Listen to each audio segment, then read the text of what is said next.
Today we're going to talk about another piece of garment of mine, and it is this Loro Piana baby cashmere. I'm just going to show you what it looks like, and then we go into details of it. So I'm just wearing it with my dress.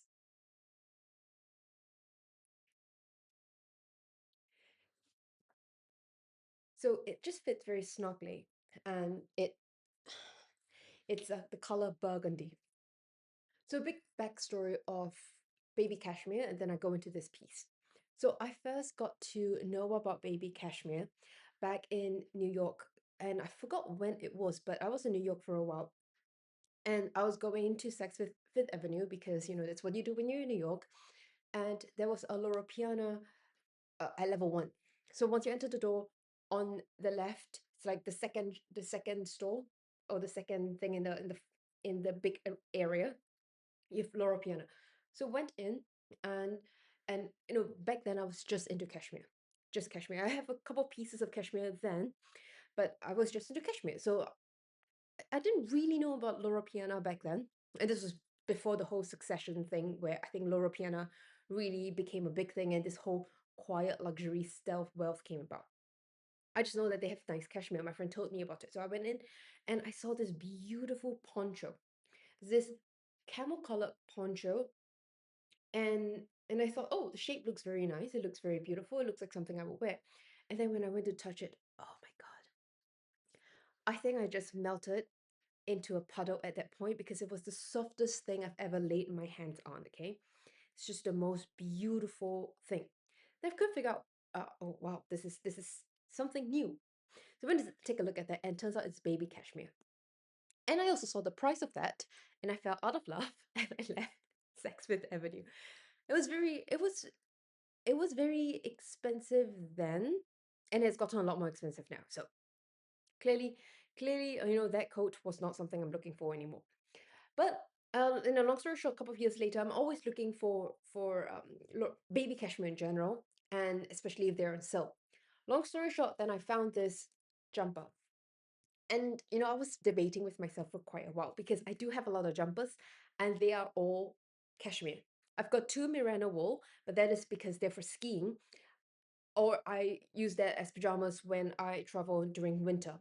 I try not to sleep with my cashmere. I've done that a few times, and turns out you should not sleep with your cashmere because they're a bit too fragile. They're very nice though. So I knew that I don't need another cashmere jumper because I have three jumpers, just jumpers, no jackets, no coats, nothing, not scarves, just jumpers like this kind of jumper. I've got three. One cream, one oatmeal, and one baby pink, which is enough, right? But it's Loro Piana, it's baby cashmere. So I don't have cashmere. I have cashmere. I don't have baby cashmere. And well, after a long debate, I convinced myself to get this because it's part of research. I want to research the difference between cashmere and baby cashmere. Well, and I also noticed that I couldn't find any information out there on baby cashmere. Everything that people talk about with baby cashmere is just, oh, Laura Piano has baby cashmere, full stop. There's no deep dive, there's no research, there's no comparison. And it really frustrates me because I wanted to do a comparison, but I didn't want to purchase it myself first because it's not a cheap purchase. And I figured, you know what, I'm going to purchase it, I'm going to wear it, and then I'm going to make my own educational video to compare cashmere and baby cashmere for me to even just understand the difference. Okay, so a few things. Disclaimer, I'm not comparing Loro Piana cashmere with Loro Piana baby cashmere. I'm just comparing baby cashmere that I have. I've got two baby cashmere now, and cashmere in general. Okay, in general, the theoretical thing is that baby cashmere is just a lot thinner in microns. So microns is the diameter of the hair, because all of these comes from the cashmere goat. So they are just much smaller. So just like, I don't know, the length of the microns of your hair, it's even smaller than that. So which means it's extremely fine, extremely light, and also very very soft. And well, first things first, comparing the softness, I would say yes, baby cashmere is way softer. It feels like you're touching clouds. That's how soft it is. Okay, it's absolutely beautiful, and it's very very soft. The next thing is, I And honestly, I think that's the key thing to focus on. The other things are just not like crazy different, because if you want to talk about the weave, right? Whether it's cashmere or baby cashmere, you can get these kind of different weaves. So we have the rib weave here, and we just have a regular knit weave over here. And that's pretty much it. I guess you have a bit of a different weave at the connecting the shoulder, the sleeves together, the sleeves to the body, and but that is, and that's a different kind of weave. But whatever the weave is, it's the weave, it's the fabric, not the fiber. The fiber is baby cashmere versus cashmere. So I would say that's the only difference I can tell right now, is how soft it is. The second thing is pilling. Pilling happens for all woolen stuff, whether it's merino wool or cashmere or baby cashmere. And that is because what we have is, how we make all of these cashmere fabric is that you've got cashmere fiber, which are the strands of hair. Then we put them, imagine you roll them up into long threads, and then you knit them. And that's how you go from fiber to fabric. And you get pilling because these strands of hair, they might not be very, very long. So sometimes at the end, they don't go in and out with the weaves. So it kind of rolls up into a little ball, and that's pilling, small little balls. I would say that um I wear my baby cashmere and I wear my cashmere quite frequently. And the peeling happens not because it's cashmere or baby cashmere. The peeling happens because it's high or low quality cashmere. So okay, I mean I only have two pieces of baby cashmere, and baby cashmere is cashmere in general is not a low quality product. However, within cashmere, cashmere is getting more commoditized right now, and you do find low quality cashmere out there. So I do have, okay, so for some context, I have pure cashmere jumpers, pure cashmere scarves. I've got cashmere blend socks, cashmere blend coats, cashmere blend cardigans. And what else do I have? Do I have cashmere clothes that, no, I think that's it. So I do have cashmere and cashmere blend. My cashmere blend are all cashmere merino wool. So in general, it's quite high quality. Of all of my cashmere products that I find, again, it's not about cashmere, cashmere blend, or baby cashmere. It's the quality of the cashmere. So I do have one jumper. It's my first cashmere jumper. It's cream. I love it. I wear the hell out of it. I think I've completely abused it. I've definitely gotten the cost per wear for this piece. It's very warm, as cashmere is, right? It's very warm. It's extremely beautifully designed, beautifully made, very nice. The difference is that the weave is much bigger than this, than like the Loro Piana, for example. The Loro Piana, the weave is very, very tight and knit, and tightly knit. The other one that I have, the first one that I have, it's a little bit more of a loose weave, which is good because I'm not always in a very cold place, so I could wear it in like springtime or autumn time. This one I wear it when I'm very, very cold, only very when I'm very cold. However, because I believe that the first cashmere jumper, the cream one, the quality of the cashmere is just much lower than all the other cashmere that I have. It peels a little bit, and it's not even frequent. I would say that I have that for 5 years now. Yeah, maybe 4 5 years now, and I wear them a lot, a lot. It's crazy. I wear them every single winter. Okay, and that's why I need to get more cashmere, because you just can't wear your cashmere piece 2 days in a row. In fact, on Loro Piana's website, they say you can't wear this 2 days in a row. It's better to have rests in between, which I really believe, because I think the first cashmere started to peel because I was just wearing it so much. But even with that, I've worn it for 4 or 5 years, and I would say that maybe I've gotten the maximum of 4 or 5 little pill balls. All the other cashmere that I have, I know it's less than 4 or 5 years, but they don't pill. They really don't pill. The way I care for them is hand wash only. And I use two types. One is baby shampoo, like really for babies. I use that a lot actually, until I'm quite sick of that smell. So I now have a specific detergent for wool and silk. I use that one for general wool and silk, but with baby cashmere or cashmere, I still try to use more of the baby shampoo instead. I think it's just a lot milder, softer. Anything that babies can use is the softest, mildest ingredients of all the other alternatives out there. So I really care about my items. But I don't wash them all the time. I would say that I wash them once a season because it never touches my skin. I'm always wearing stuff below, and these are all very, very good quality pieces where wool, cashmere, baby cashmere, the extra fine merino wool especially as well, they are naturally deodorizing. So I'm also very lucky I don't have the gene where I have body odor, strong body odor at the very least. And so as long as I don't perspire, this is fine. I just let it lay flat, air it out for 24 hours, and I keep it back in my wardrobe. So that is that is the general comparison between baby cashmere and cashmere. It's not a the only difference, the only difference is the softness of it. Warmth wise, I think it's quite comparable, to be honest.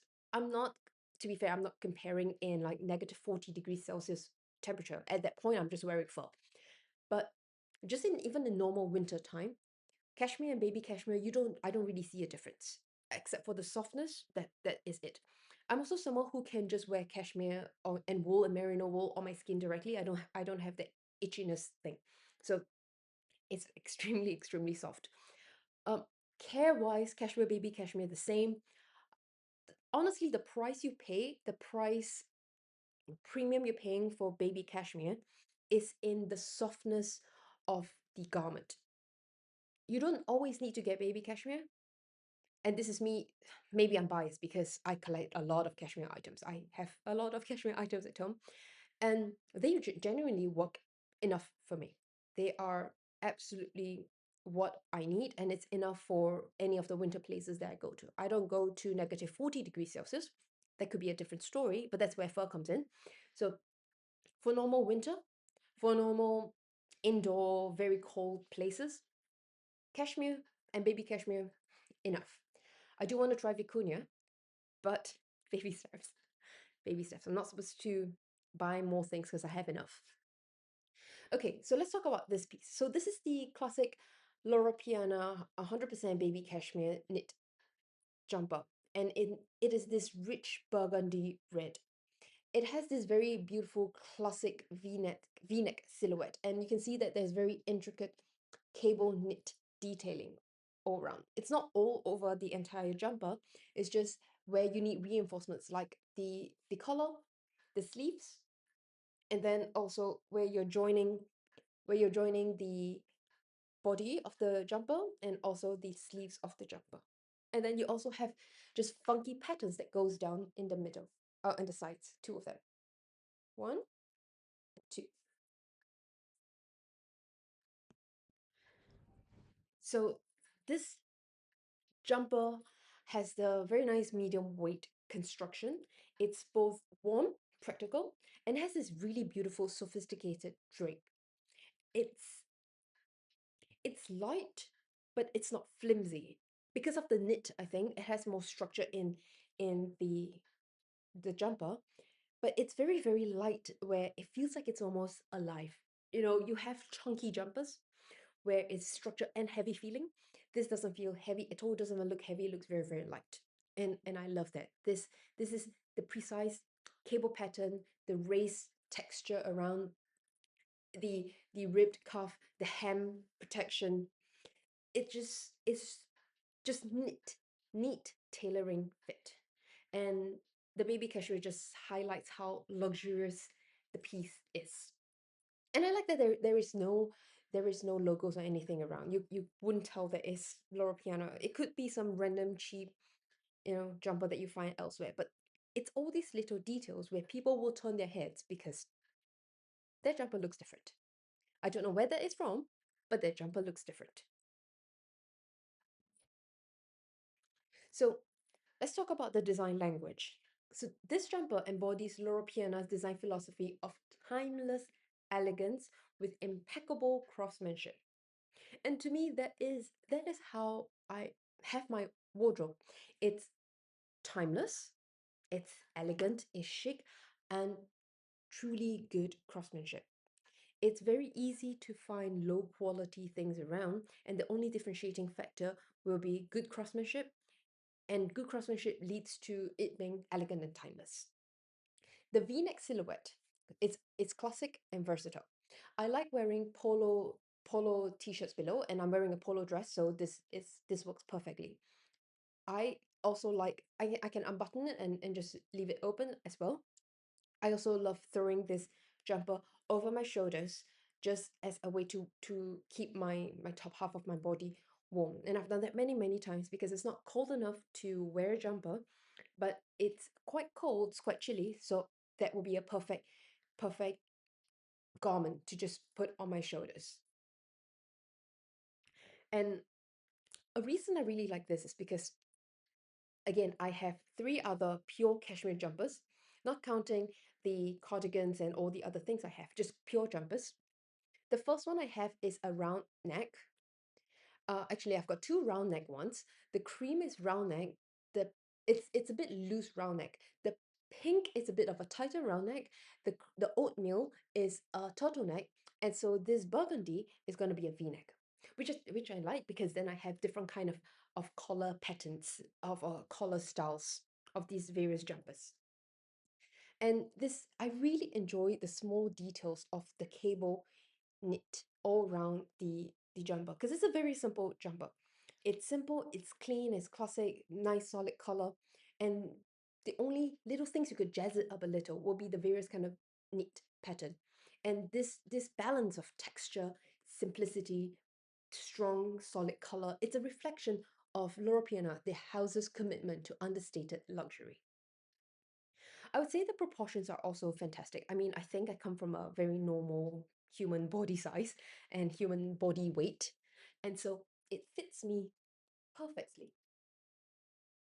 It I like that it's a little longer because when in winter I like my sleeves being longer because when I wear gloves, then I can put the gloves over or under, which means I don't have an air gap that goes into that makes me warm. So this is to me this is perfect. For people with a bit of a shorter arm, maybe they might not like it, but for me it's perfect. It also goes all the way down. So my belly button is here. It goes all the way down to my hip bone, which is great. I could tuck it in or leave it out and just have it as just a regular jumper that goes over my garments. It's yeah, it fits it fits perfect, which is a reflection of Loro Piana being a also a very good tailor. Of course, this is not tailored to my body, but it flatters me. This relaxed yet tailored fit is very flattering to my body, and I think to most people's body, I'm very average on the body size. Again, this jumper is 100% baby cashmere, which is renowned for the unparalleled softness and lightweight warmth. It's what compared to so it's the same warmth I would say compared to cashmere, but it's much lighter. It's much lighter than my cashmere, and I would say cashmere is already extremely light. Cashmere, I've got merino wool, extra fine merino wool. That's that's the one from Dior. I really love it. Cashmere and baby cashmere. It gets lighter. I don't know how it's being done, but it's really very light. The the thing about the thing about Loro Piana is that they started off as a fabric manufacturer. So they sell their fabric, like long pieces of fabric, to tailors or to other companies to make garments with it. The only thing they do not sell is baby cashmere because baby cashmere is only for their own usage. They also used to have lotus silk, but that's really rare and very difficult to get, so they don't produce that anymore. So they just have baby cashmere now, and that is not something they export or they sell to other people, which means baby cashmere is something. Baby cashmere Loro Piana is the only thing you can get from Loro Piana. You can get Loro Piana cashmere, you can go to a tailor and get a suit made out of it, but for baby cashmere, you can only get it from Loro Piana, which I thought was a very nice, something beautiful, as a heritage from the house, and I do want to own a piece of that.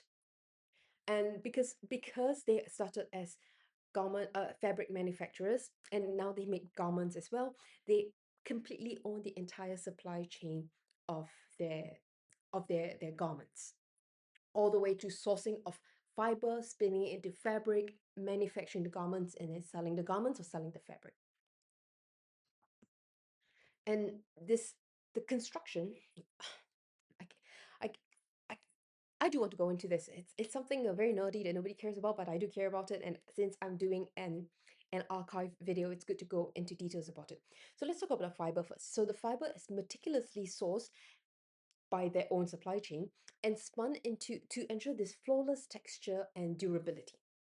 The cable knit pattern is achieved through hand knitting techniques, and this is a showcase of the brand's expertise in creating intri- uh, intricate textures while maintaining this soft, luxurious hand feel.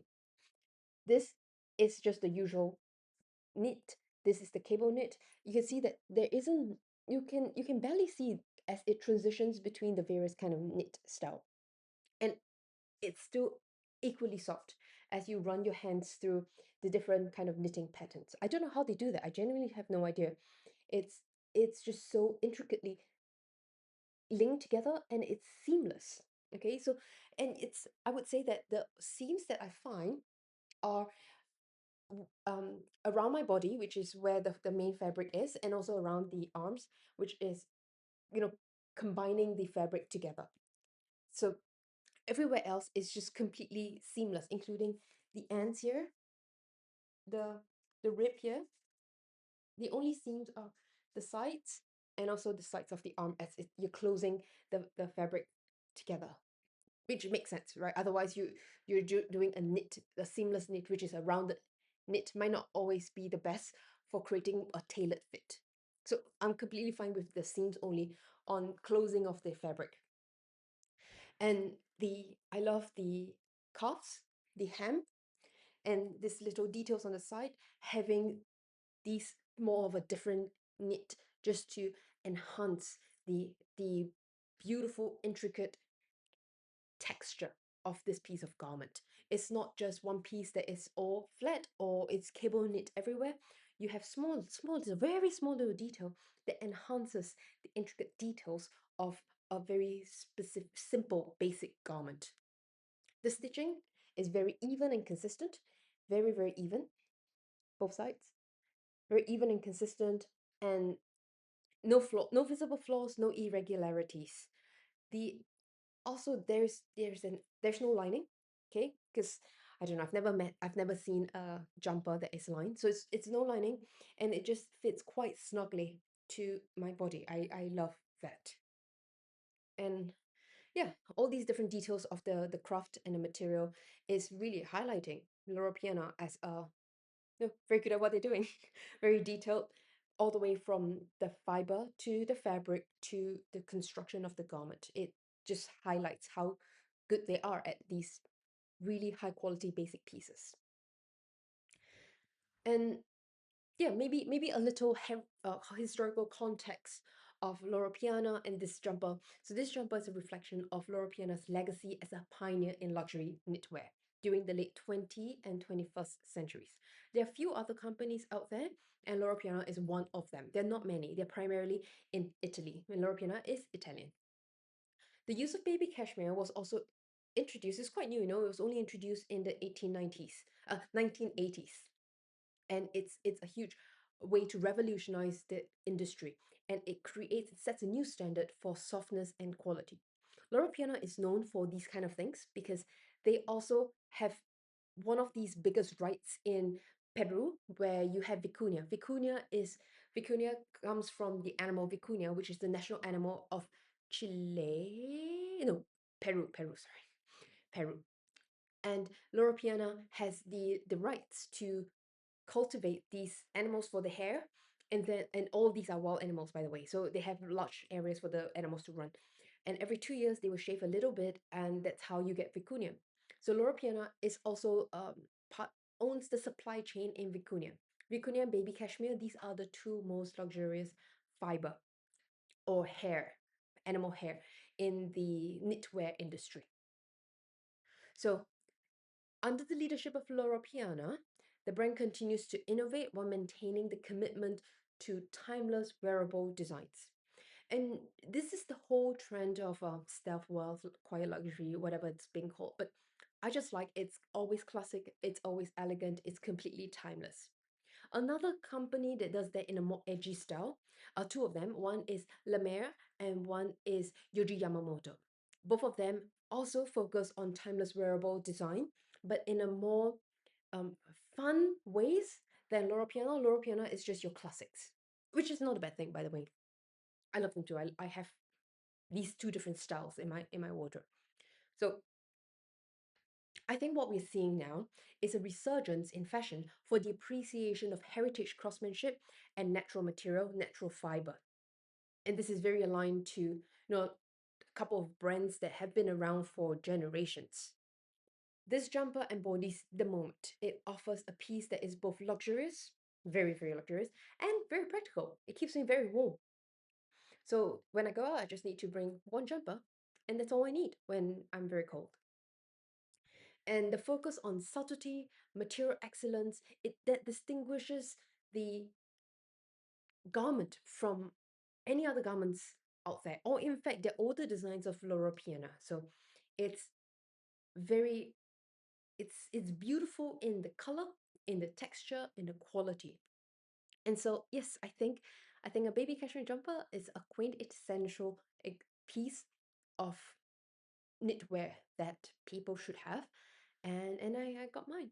So this helps with the archival fashion that I'm documenting, this beautiful baby cashmere piece, and also comparison between cashmere and baby cashmere jumpers. Till then, bye.